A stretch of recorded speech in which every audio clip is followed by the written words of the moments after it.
line, especially for all you fathers. You'll understand what I mean.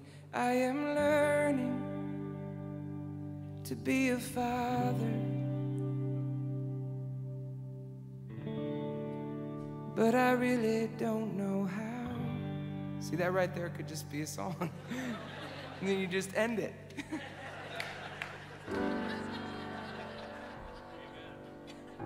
Or whatever. Something like that. When I was growing up, I hated my father's rules. They drove me crazy, especially the one about you cannot be on the phone after 10 o'clock at night. At 10 o'clock at night in my father's house, the phone shut off, the TV shut off, the lights shut off. Nothing good happened after 10 o'clock. That was just the way life was. I could not stand it until I got married and had kids and someone called my house at 10:05. And the first thing I did is don't nobody call my house after 10 o'clock at night. They don't understand, ain't nothing good going on out in the world. If they need to be in bed. If it's after 10 o'clock and you call me, you better be in jail or dead. If you're dead, the phone shouldn't ring, and if you're in jail, you probably deserve it, so call me in the morning. But that was my father's way. And he got that from his father. And I'm hoping that I'm passing it to my son. Because the first thing that is what he did. It's what he understood. It was the rules that he grew up by. And he passed them to me. And even when I didn't want them, I got it. Everybody in the world will tell you that I am Dwight Jr. Look like him, walk like him, answer the phone like him. Y'all wonder where yellow came from? Dwight Leach. That's where I got it from. So, we must first know God's statutes so we can pass them on. When we think about a lot of the stuff that we've been through in our life, it's real easy to remember the hard times. It's real easy to remember the victory, but you notice it gets kind of sketchy when you try to remember is how exactly you came to that point. You know, I remember when we were facing foreclosure and it was, where were we gonna go? But I cannot tell you the name of the person who gave me the phone number for the house we live in now. I try to remember, and I can't. When I was growing up, my grandfather there was a little store in Garner called Wimpy's. Yes, Wimpy's. And my grandfather was well known there because we were all from Garner, it's a little bitty town. And he told them, this is $20 a week. This is my grandson's money. I don't care what he does as long as he's here. You know, just you put it on my account. This is what he's good for. Well, I was a bold child. And he usually put my money on the account on Friday afternoon, and it was Saturday, so I went to Whitney's. I took 4 or 5 of my friends with me because we were all good buddies, loving each other and wanting a soda and some plank cookies. Went down, bought those things, got them to give me $10 in change, played video games. Then I wanted a soda to walk home because it was the middle of the summer. I mean, it's hot outside. You know, you don't want to walk home and eat. You want something nice and cool to drink on. Well, I had already spent my $20. Well, being the industrious child that I was, which is a nice way of saying I was bad, I took said soda, put it in my pocket, and tried to walk out the door. Mr. Wimpy saw me. And as he snatched me from the back of my shirt back into the store and proceeded to send me home with a note to give to my parents, right? Telling them what I did. Okay. I walked out. I got 3 blocks up the street and my Aunt Janet came outside her house and she said, I heard she ain't in her house and beat me. I walked another block up the street. My father's best friend Marty's dad came out of his house. I heard what happened to Wimpy's, came out of the house and beat me.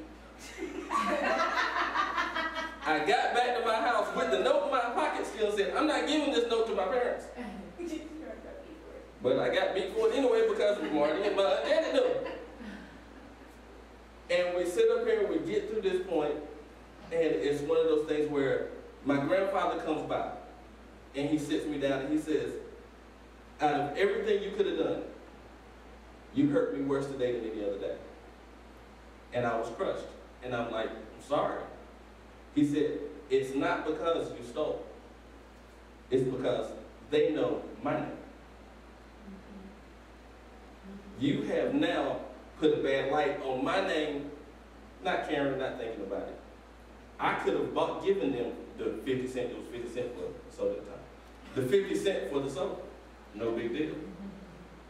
But I did not realize how important his reputation was, and I didn't think of who he was, because he was the one that gave me the freedom to go there and get what I wanted anyway. Threw it away. Because I forgot where my blessing really came from. I forgot who took care of me. It wasn't. My dad once told me, never forget your place. No matter who you are, no matter what you are, no matter the fact that you are looking down on me, I will still beat the snot out of you. And me, because as I said previously, I was not the greatest child growing up. Told him, nah, I'm bigger than you. I look down on you. What can you do? Got bold, got big for my britches. He said, okay, this conversation is over. Go outside. And I looked at him with a straight face and I thought, let's go. I ain't scared of you. He's 5'2", 3 maybe. I was 6'1". He beat the snot out of me in the backyard. He beat me because I forgot who I was. I was his child. It wasn't an equal thing. It wasn't, you know, I'm bigger than you. No matter what I accomplished. That's my daddy. And he beat me for that. Now the funny thing is that as far as my father, and that you hear me talk about, is that Dwight Leach is my stepfather. He was not biologically responsible for me being here. He had nothing to do. He got all the trouble and had none of the fun. But what he did was he followed his father's example, because when he married my mother, his father, my grandfather, Thomas Leach, told everyone about his grandson and immediately took me into the family, made me a part of it. I was a Leach from the day they got married. They took care of me and treated me as a Leach. They taught me the rules in life as he taught his son, and he wanted me to teach mine. We have to take the same responsibilities when people come through that door. They're our family from the beginning. They don't have to earn our respect. They don't have to earn our love. We love them, we teach them with respect, and we make sure that they understand that because they're God's kids, they're our brothers and sisters. They're our nieces and nephews. We love each other from jump. We take care of each other from jump. We don't have to worry about being put down because we don't quite fit in with the crowd. Because let's be honest, none of us fit in with crowds. We're a strange group of people. Thank God. Because we're family, as we started our day today talking about. We started our day understanding that we are one family. We live together, we worship together, we praise together. Everything that we do together.